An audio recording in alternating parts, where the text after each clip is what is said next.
Andrew Jackson sitting in the White House at 9:35 at night.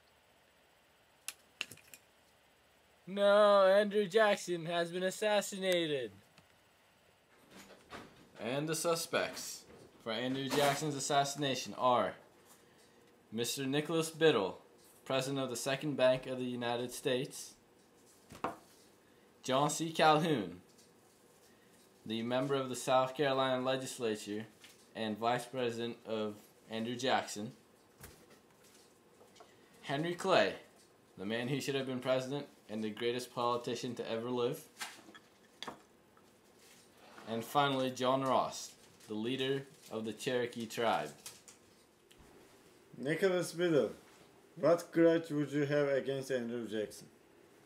Well, Mr. Jackson destroyed my most prized possession, the second bank of the U.S. I was president there, and he deliberately destroyed it so his own wildcat banks could thrive in the West. And the destruction of my bank is why I despise Andrew Jackson. John C. Calhoun, what grudge would you have against Andrew Jackson?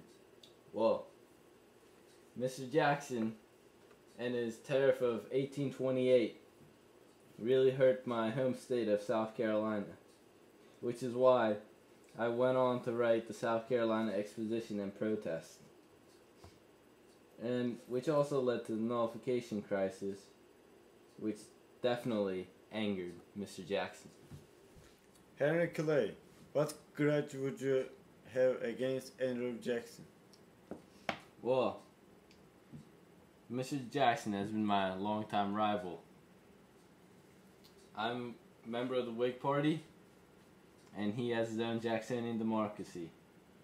Also, he spoiled my good political name by accusing me of a corrupt bargain with John Quincy Adams.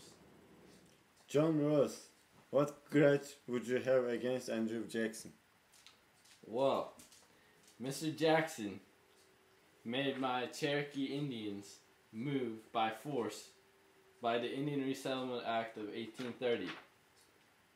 My Indian brothers had to move to the Midwest forcefully, and now we can never call our original Atlantic coast our home. Now we heard from the suspects and why they hate Andrew Jackson. Now let's see if they can prove themselves innocent or not. First to defend, Nicholas Biddle. Why would you not kill Andrew Jackson? Well, before him destroying the Bank of the U.S., I was very good friends with Andrew Jackson and his policies. Second to defend, John C. Calhoun. Why would you not kill Andrew Jackson? Because I was already his vice president, and so because of that I would not kill him.